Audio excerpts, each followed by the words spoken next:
O MBL vai virar partido? Assim, vai virar partido, eu quero saber quando, na verdade, né? Vamos colocar a pergunta dessa maneira. Pós-2022, acho que antes disso o momento é de estruturar, o nosso foco hoje tem sido nos estruturar nos municípios, porque existem núcleos locais com uma atividade muito pujante, que a gente desconhecia, a gente focava muito na pauta nacional, no debate nacional, e não via os núcleos municipais fazendo campanha de agasalho, promovendo impeachment de prefeito, cassação de vereador, barrando aumento de salário, barrando proibição de Uber, e agora a gente está voltando para esses municípios. Na prática funciona já como partido, inclusive vocês têm bancada, né?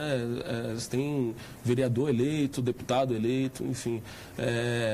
E aí, por que esse processo ainda não virou, na verdade? Burocracia, né? No Brasil, praticamente, após a última reforma política, muito difícil você fazer um partido político, é uma questão cartorária até. Na minha visão, qualquer um poderia abrir um partido político, até não precisaria ser de âmbito nacional, poderia ser um partido municipal, poderia ser um partido estadual, sem receber nenhum centavo de dinheiro público, nem fundo eleitoral, nem fundo partidário e sem tempo de televisão. Ponto. Se reúnem as pessoas voluntariamente e financiam os partidos e as campanhas, aquelas que acreditam na causa. O grande problema, a burocracia imposta para se criar um partido, é em razão dos recursos públicos que vão para esse partido. Os partidos que hoje existem não querem que haja novos partidos, porque vai ter que fazer a repartição, ultrapassando a cláusula de desempenho, dos recursos do fundo eleitoral, do fundo partidário e do tempo de televisão. Com esses fatores não existindo, não existe mais barreira razoável para a criação de partido político, o que infelizmente hoje existe. Mas, deputado, não são muitos partidos hoje no Brasil, nós temos 35 partidos. Precisa de mais? Os Estados Unidos têm mais de 2.000. A grande questão é que os nossos partidos são cartorários. Os nossos partidos necessariamente precisam ter tempo de liderança partidária, tempo de televisão, fundo eleitoral, fundo partidário. Tudo isso que faz com que o nosso sistema seja tão fragmentado, mais o nosso sistema proporcional de lista aberta, em que quem vota num candidato está votando na coligação inteira e não sabe quem está elegendo, né? 90% do parlamento não é conhecido, 90% dos parlamentares não são conhecidos porque foram eleitos pelo quociente, o que é legítimo é do jogo, mas é uma deficiência estrutural do nosso sistema. A gente só vai ter maior organização partidária no momento, acredito que um avanço foi o fim da coligação para a eleição proporcional, mas a gente só vai ter um sistema de 4, 5 partidos quando a gente adotar ou um sistema de voto distrital puro ou um sistema de voto distrital misto. Enquanto isso não acontecer, não importa se tem 30, se tem 100, se tem 2 partidos políticos. A lógica, a estrutura política partidária vai continuar a mesma. O problema não é o número de partidos, o problema são os partidos receberem estrutura pública e daí utilizarem dessa estrutura para barganhar com o executivo. E ainda vem lá um pedido de aumento do fundo partidário. O senhor acha que passa?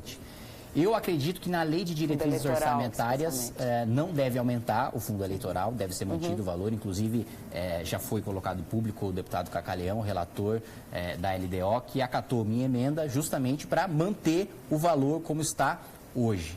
O governo cometeu um erro, não sei se posso chamar de erro, porque não sei se foi proposital ou não. Eu acredito que seja. Enviou a base de cálculo equivocada para o Tribunal Superior Eleitoral com o aumento do fundo eleitoral para 2,5 bi, quando deveria ser 1,7 bi. O governo se justifica dizendo que foi erro da Receita. Eu, pessoalmente, não acredito que pessoas que fazem o orçamento há mais de 30 anos tenham cometido um erro primário desse, como mandar uma base de cálculo errada para o Tribunal Superior Eleitoral, ainda mais quando esse aumento implicaria 250 milhões de reais nos cofres do partido do presidente da República. Porém, a desculpa do governo é de que houve erro.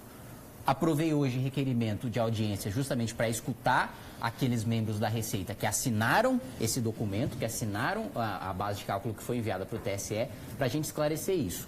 Do fundo eleitoral, eu não acredito que vai haver aumento. A minha preocupação agora é aumento do fundo partidário, que se articula, sim, um projeto na Câmara para que haja aumento desse fundo, que eu sou absolutamente contrário. Falando em doação, eu queria voltar ao assunto do fundo partidário. O senhor falou que é contra fundo partidário, financiamento público. O que o senhor sugere, então? As doações sejam feitas por meio de quê? Das empresas, é isso? Eu defendo o financiamento empresarial e também defendo o financiamento de pessoa física. Eu só acredito que o financiamento deva ser regulamentado para não acontecer, por exemplo, como acontecia e como aconteceu nos últimos anos, de um candidato ou de um doador para a presidência da República, doa 40 milhões para Dilma e 40 milhões para o Aécio.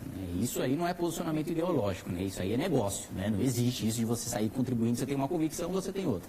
Acredito que as pessoas jurídicas fazem parte da sociedade, geram emprego, geram renda e têm o direito de participar da política fazendo financiamento, desde que haja regras, haja parâmetros. Mesmo porque o Brasil já passou pela experiência de proibir financiamento empresarial à época do Collor. E a gente lembra o que aconteceu e o resultado, quando você lê o relatório da CPI do PC Farias, a legislação mudou justamente em razão da conclusão da investigação no parlamento, que foi: não adianta proibir doação empresarial, porque isso joga quem quer fazer as coisas honestamente na clandestinidade, e que quem quer fazer desonestamente vai continuar cometendo crime, porque já comete crime e não liga para o cometimento de crime. Ou seja, quem quer cumprir a lei não vai poder ter a doação. Quem não quer cumprir a lei teria a doação de qualquer jeito.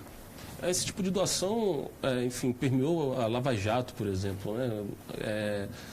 Você não acha que está tão próximo, né? Está tão claro que isso não daria certo ou alguma coisa nesse sentido? Não acho, porque nos casos para Lava Jato foi muito mais simples ir atrás das empresas que declararam legalmente a doação, sabendo a quantia e sabendo qual entidade doou, do que para aquelas doações que foram feitas para a Caixa 2. Então, até para o cara que faz sacanagem, é pior você ter a doação, você ter a declaração oficial, a lavagem de dinheiro por meio de doação supostamente legal na campanha, do que você ter a proibição, porque fosse a proibição, você acha que esses candidatos não iam receber? Pelo contrário. Em vez de eles receberem parte via Caixa 2 e parte via doação legítima, ia receber tudo via Caixa 2 e só não iria receber doação legítima aquele que quer cumprir a lei.